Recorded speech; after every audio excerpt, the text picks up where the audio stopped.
This is such a tongue twister.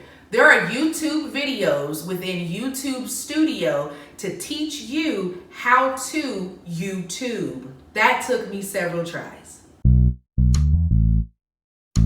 What's up, guys? Hello to my little babies. I am HB from KC. Thank you so much for watching. Today's video is one I am really hoping you guys like and find useful. This video is a little bit different from the other ones you've seen because I am a small YouTuber. I have about 220 subscribers right now. So even though I may not have the thousands of subscribers that I'm climbing to, I have figured out a way to answer the number one question that a lot of my new YouTuber friends keep asking me. I mean, where the should I really even start? This video is for those who have not started their channel at all. They made a resolution for YouTube for 2021 to get started, or if you're a small YouTuber with a few views and you're really trying to figure out how do I get more views, how do I get more subscribers, this video is for you.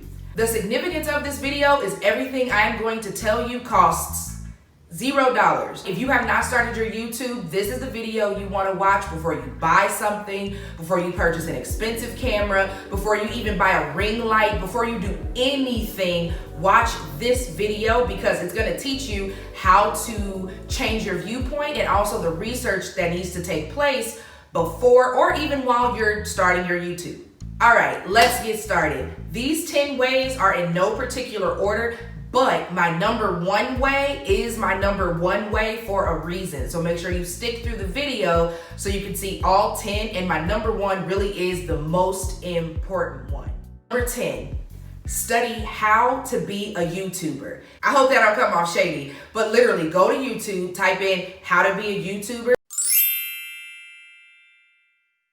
It's gonna populate things that are relevant to that topic and those tags. I know that seems kind of common sense, but I've had a lot of people ask me that question, and the first thing I ask them back is, have you YouTubed how to be a YouTuber? And they say no. Once you start the studying for yourself, even watching this video, you've already done some of the work, congratulations. But once you start studying for yourself, it's not only going to teach you, but it's gonna open more how do I do's. My journey of YouTubing did not start with me just sitting down and watching a badillion videos and it's telling me the exact information I need to know. It started off by me doing one little thing: how to be a YouTuber. And from there, my mind literally just started spiraling. Okay, how do I use a green screen? What kind of lighting do I need? What are the iPhone settings I need? All of these questions are in your head now, but if you start with the fundamental basics and build a nice foundation from there, you will see growth. And that's coming from somebody who just started a couple months ago, but my subscriber count has consistently been around 20 to 25 per month, and I don't upload as much as I should, but that's about to change, okay? All right.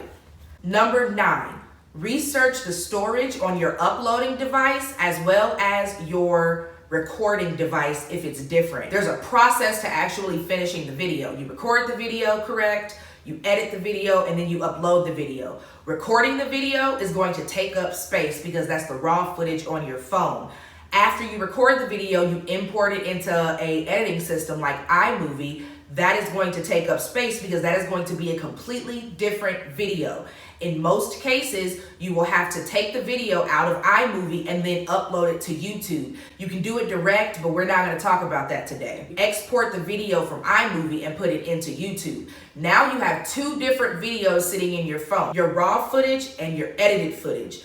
Those two are going to take up space. If you have a lower gig phone that's like, I think the lowest is like 64, and you're a person who takes selfies all the time or goes videoing everywhere or plan on YouTubing strictly off of your phone, you want to make sure that you have competent storage space. If you do not, then yes, you would want to go ahead and YouTube other ways to add or maximize storage space. You can do that through like iCloud, you can do that through Google Photos, but you're gonna need to make sure you have enough room for your videos. And it's not an immediate emergency type need, but it's something you definitely want to have in the back of your head, because a mistake I made was I was trying to upload to YouTube and my MacBook had maxed out. On my MacBook, I have 250 gigs of storage. When I first started YouTubing, and this was when I was doing it slow, I would have so much on my MacBook, it would just not work.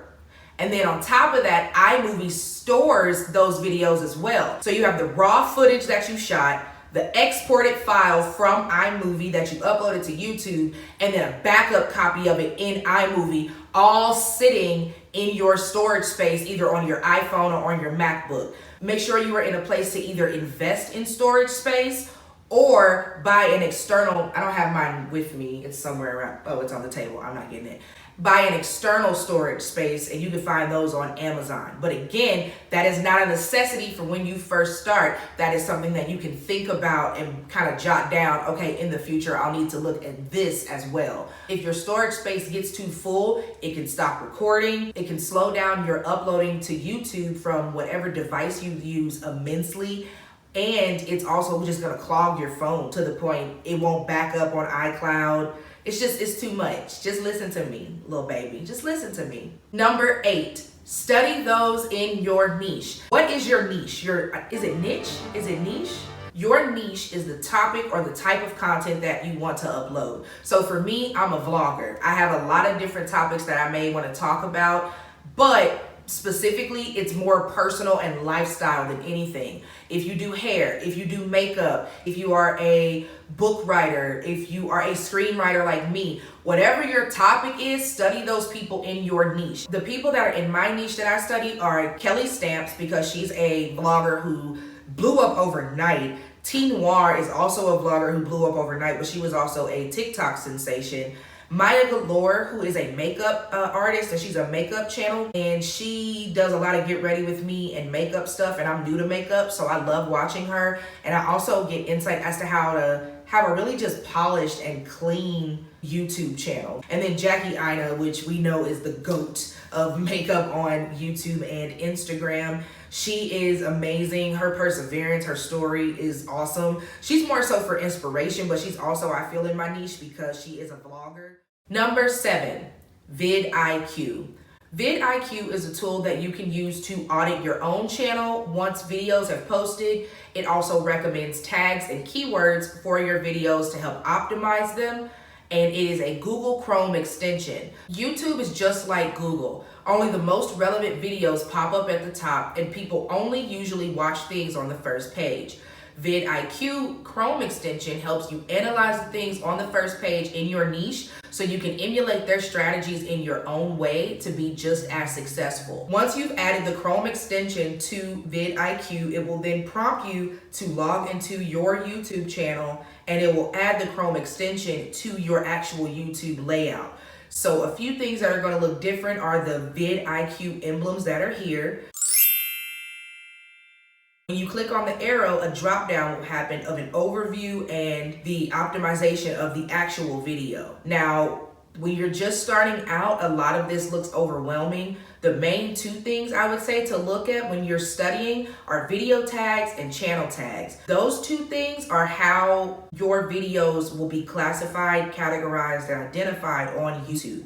So if you're looking here, Kelly's video is I moved into my own apartment, she moved into a different place. These tags are really essential because they tell you what Kelly Stamps may have used in order to get her video to get to the 333,000 views it currently has. vidIQ is a great tool. I would suggest going over to their YouTube channel, which of course is just vidIQ. They have in-depth videos in regards to how to use vidIQ, what all of this stuff means. This was really just for me to give you a basic view of how you can use it, and also to show you that there are things that can really help you during your studying for starting your YouTube channel. Number 6, study what the algorithm likes. So when the algorithm picks up your video, it's matching to what people are searching for on YouTube regarding that topic. A couple ways you can accomplish that. The first is, of course, watching things on your recommended. My personal recommended page has a lot of comedy, has a lot of TV shows, has a lot of music, because those are the things I'm interested in. What you won't see on my recommended is anime, pimple popper videos or how to train a dog video, whatever. You won't see that kind of stuff on my recommended because YouTube is only recommending me things that I like to watch. The second thing under studying what the algorithm likes is going incognito on YouTube. So in Google Chrome, you have the option to pull up an incognito tab. By going incognito, you are able to go to YouTube and you see what YouTube recommends, period. It's as if nobody is using the computer. It's as if the algorithm is just suggesting you videos that people like. And that's key because while you're also trying to target your target audience, you also want to target people. So you want to see what's the kind of content that YouTube algorithm just picks up manually and throws in people's faces as if you've never used YouTube before. Also, by going incognito, if you pair that with the vidIQ extension, it can help you as well because you're now looking at the stats for what the YouTube algorithm puts out by itself, not what it specifically recommends you, but just what it would recommend any regular first-time user. This next one is a little bit they're kind of linear. They're like hand in hand, but like not at the same time. But what I've noticed is when I genuinely comment on things, I actually gain subscribers from putting comments on other people's videos. I have been watching a lot of virtual concerts lately. So I would comment like under Masego's videos, oh my God, I love this. Put the live album on Spotify or streaming services. I got like 100 and something likes on a comment, and that ended up converting over to a few subscribers because what happens is you make a genuine connection with people that are like-minded or thinking like you, and they will end up clicking on your avatar. But when you do like the video and you comment genuinely, not only are you helping another YouTuber get their likes and their subscribers up, you're also putting yourself out there to say, hey, I love your content, or thank you so much for this. As a new YouTuber, it's appreciated. Things that are genuine. Now, when I say genuine comments, I mean, do not get in people's mentions and spam them. Do not do that. That's really poor YouTube etiquette for one, and for two, it's annoying. It's really annoying because I'm already trying to build myself, and then you come here and say, follow train, hit like and share and subscribe. No, go build your channel, put in the work, and gain the subscriptions. Number 5. Watch YouTubes about your editing software and practice with it. You can use your phone's camera and you can use iMovie, which comes standard with all like Apple devices. So I would highly suggest starting with iMovie. It is very user-friendly. There are plenty of YouTubes out in regards to how to use iMovie. Get acclimated with it even before you start your channel, or even if you're in the process of starting your channel. Watch those YouTube videos and really learn. I referenced Think Media earlier. They have great videos across like 3 or 4 different individual YouTube channels about how to use editing software, how to import photos, how to import videos. They will teach you all of that information. As I mentioned earlier, I had storage issues. Another reason that it's important to learn about iMovie is because you're going to learn I need to export videos and import videos, and I need to also clear out space. After you've looked through after you've studied iMovie, you want to then get acclimated with YouTube Studio.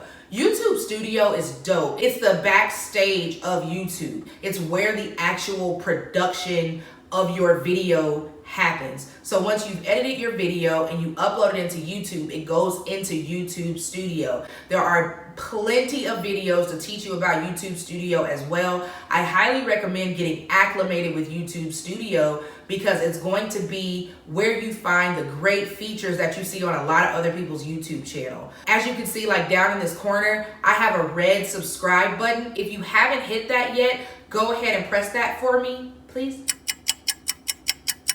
I'ma wait.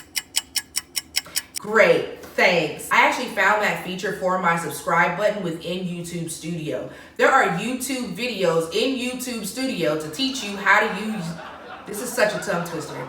There are YouTube videos within YouTube Studio to teach you how to YouTube. That took me several tries. It's a great tool. It's a great feature. It's as if YouTube wants you as a creator to succeed, and I really think that's dope because it's very user-friendly. You can go into the help feature, type in whatever you need help with, and it'll pull it up, or you can just YouTube how to blank blank in YouTube Studio, and it will show you.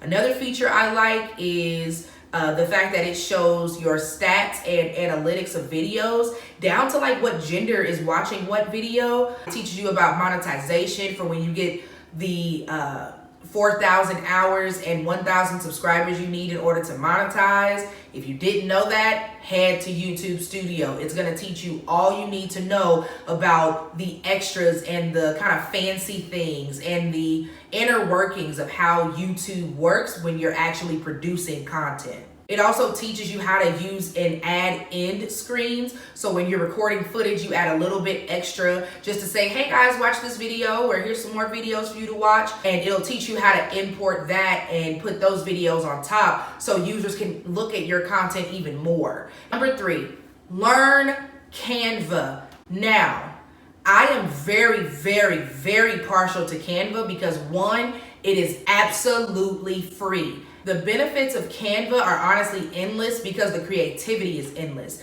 Canva is a platform where you can create posters, flyers, logos, Instagram videos. You can create pretty much whatever you need for social media or for branding purposes within Canva. The greatest thing about it, like I said, is that it's free, but another thing is that it's extensive. You have a multitude of fonts, a multitude of colors, a multitude of layouts and templates, and you can go and really just customize and play around with it.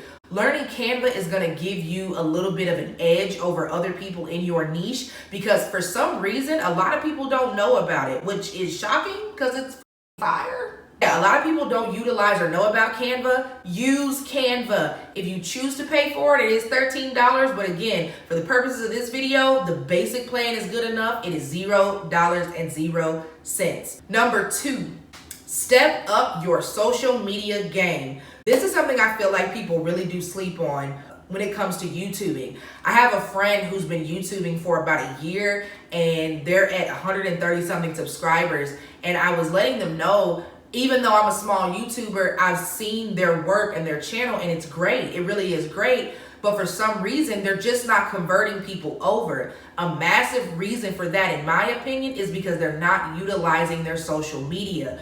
I have received probably, if not half, more than half of my subscribers from my Twitter. They're usually my Twitter followers or people that are already engaging with you on a regular basis. So why not start stepping up your social media? Let people know that you're going to be coming with a YouTube channel. Get in Canva, make a flyer. People have a memory that is more apt to memorizing photos and videos than words. So sending out a post saying, hey guys, my YouTube channel is coming is one thing, but taking a selfie, putting it on a flyer and decorating it to say this is what the channel will be about is going to embed an image into their minds. Another way to step your social media game up is doing simple things like linking your Facebook and your Instagram and your Twitter together. You can do that on Instagram, or you can use apps like Hootsuite. I don't use Hootsuite. I just link my Instagram. I'm pretty active on Twitter. So those 3 are really it for me. I think that the holy grail is really Twitter, Instagram, and Facebook. Linking my business Facebook page or my comedian Facebook page, which is HB from KC, to my Twitter, which is HB from KC_GIF, to my Instagram, which is HB from KC. When you link your Instagram and your Facebook and your Twitter, you can upload your previews or your promotion for your YouTube channel or whatever you're promoting, and it will send it to all 3 at one time. So you're doing a third of the work and you're getting pretty much the same result. And it's pretty dope. If you want to post to more places like Snapchat, TikTok, wherever your Instagram stories and Facebook stories, you're more than welcome to do that. You're not limited by this at all. Feel free to do and take on as much as you feel you can, or if you have a team. This is just a bare basics minimum suggestion of linking your Instagram, your Twitter, and your Facebook, because being able to advertise on 3 is better than advertising on none. The number 1 thing to start your YouTube channel off right is just starting. Just get started. I know this is intimidating. I barely want to sit in front of the camera myself most days. It took me a minute to get into the camera for this one, but I highly suggest just starting your channel.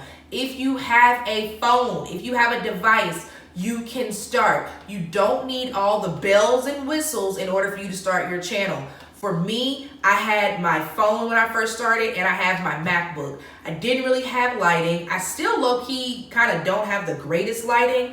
I got a really cheap ring light and a really cheap tripod off of Amazon. It wasn't required. I know some people that use boxes, crates, they use dressers, they use like their car phone mount clipped to something or mounted to something. Use what you have to start. Even if you're just doing a, hey, I'm breaking my fear video, that's all you need. My tapestry, I just got this. My lights, I just got that. Like, I'm still, bare basics, bare minimum. I'm putting out content. I'm getting my subscribers up. It's just like Sean Cannell says, you gotta punch fear in the face. Stop telling yourself you can't do it. You are sitting there with a $1,000 device in your hand if you have an iPhone. It may be less than that. Correct me if I'm wrong in the comments. You're sitting there, you have your camera, and you haven't started yet because you say, oh, I don't know what to do. I feel like that guy for real. You're sitting on the couch, you're watching TV, and your life is passing you by. You keep procrastinating over and over. Well, maybe I'll start my YouTube next year, maybe next semester. No, do it right now. I have a house lamp facing me right now and a very cheap wobbly ring light,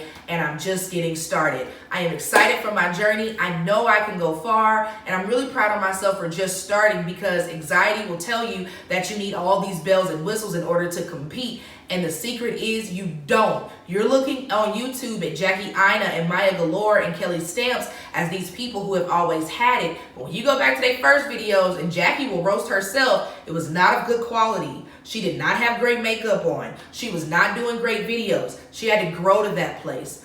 Give yourself compassion, give yourself love, and give yourself time. Just get started. Take your phone out right now if you got to this far in the video and record something. I don't have to see it. Nobody else has to see it. Do it for yourself to let yourself know I can do this. Thank you guys for watching. That is it for this video. That was my top 10 ways of how to start your YouTube channel off right. I know I'm a small YouTuber. You don't have to take any of my advice because I don't have the proof in the pudding, but these methods and these ways have worked for me to even get to the 200 and something, and I'm climbing. Good luck on your journey. Happy New Year to everyone, and I hope to see you guys flourishing on the other side once we're monetized. Bye guys.